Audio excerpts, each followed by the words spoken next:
नमस्कार, मैं doctor Suarchala, Jeeva fertility centers में साइंटिफिक डायरेक्टर। जुलाई के महीने में हम हमारे चारों सेंटर में Jeeva fertility centers Banjara Hills, Sanath Nagar, Kompally और मणिकोंडा में फ्री कैंप रख रहे हैं। अवश्य आइए।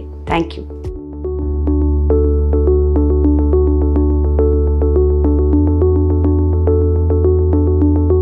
नमस्कार, मेरा नाम डॉक्टर सुअर्चला है। मैं जीवा फर्टिलिटी सेंटर्स में साइंटिफिक डायरेक्टर हूँ। एन ओव्यूलेशन किसे कहते हैं और ये कब होने के चांसेस होते हैं? एन ओव्यूलेशन माने एक महिला में अगर अंडा रिलीज ना हो तो उसे एन ओव्यूलेशन कहते हैं। और ये बहुत आवश्यक होता है क्योंकि जब ये मैच्योर एग रिलीज होता है पीरियड के दौरान, तब प्रेगनेंसी के चांसेस ज्यादा होते हैं। इसके बहुत सारे कारण हो सकते हैं, आइए उनके बारे में समझते हैं। पहला तो है PCOS, पॉलीसिस्टिक ओवेरियन सिंड्रोम। ये एक बहुत कॉमन हार्मोनल डिसऑर्डर है जिनमें ओवरीज बहुत बड़े हो जाते हैं क्योंकि उनमें बहुत सारे छोटे छोटे ऐसे सोचिए जैसे पानी के बबल्स फॉर्म हो जाते हैं और इसकी वजह से हार्मोनल इम्बैलेंस होने लगता है। स्पेशली एंड्रोजेंस जो मेल हार्मोन्स होते हैं, टेस्टोस्टेरोन वगैरह, वो ज्यादा होने लगते हैं। इंसुलिन रेजिस्टेंस होने लगता है और इस इम्बैलेंस की वजह से अंडा रिलीज होना मुश्किल हो जाता है। अगला है हार्मोनल इम्बैलेंस जो ओव्यूलेशन अंडे के रिलीज होने से इंटरफेयर कर सकते हैं। और ये ऐसे डिसऑर्डर्स होते हैं जैसे कि हाइपोथैलेमिक डिसफंक्शन, जहाँ पे ब्रेन जो हार्मोन्स को रेगुलेट करता है वो ठीक से फंक्शन नहीं कर पाते,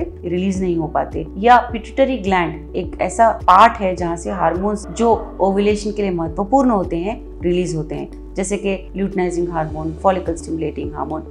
ये हार्मोन्स पिट्यूटरी ग्लैंड से फिर ये रिलीज नहीं हो पाते। और अगर थायराइड ज्यादा या कम हो, जिसे हाइपरथायरॉयडिज्म या हाइपोथायरॉयडिज्म भी कहा जाता है, होता है तो इसकी वजह से भी पीरियड साइकिल जो है इरेगुलर हो जाता है और एग का रिलीज होना मुश्किल हो जाता है। एक और कारण हो सकता है प्रीमेच्योर ओवेरियन इनसफिशिएंसी, जिसे हम प्रीमेच्योर मेनोपॉज भी कहते हैं। इसमें क्या होता है, नॉर्मल जो ओवरी जिस एज के मुताबिक फंक्शन होना चाहिए वो 40 के पहले ही उसमें अंडे सारे खत्म हो जाते हैं, जिसकी वजह से पीरियड्स इरेगुलर होते हैं, अंडे का रिलीज होना भी मुश्किल हो जाता है। अगर आप बहुत ज्यादा एक्सरसाइज करते हैं, आपका बहुत लो बॉडी वेट है, तो भी आपके हार्मोन्स इम्बैलेंस्ड होंगे और आपके अंडे रिलीज होने में दिक्कत हो सकती है। अगर आपको कोई क्रॉनिक इलनेस है जैसे डायबिटीज है, ऑटोइम्यून डिसऑर्डर्स हैं, उसकी वजह से भी ओव्यूलेशन में बाधा डल सकती है। थोड़े ऐसे कंडीशंस होते हैं, पॉलिप्स, फाइब्रॉइड्स, एंडोमेट्रियोसिस, इनकी वजह से भी फिजिकली अंडा ठीक से रिलीज नहीं कर पाता एग को, क्योंकि हार्मोनल इम्बैलेंसेस होते हैं। कुछ ऐसे ट्रीटमेंट्स भी होते हैं जैसे एंटी डिप्रेसेंट्स हो गए, कीमोथेरेपी ड्रग्स, जिसकी वजह से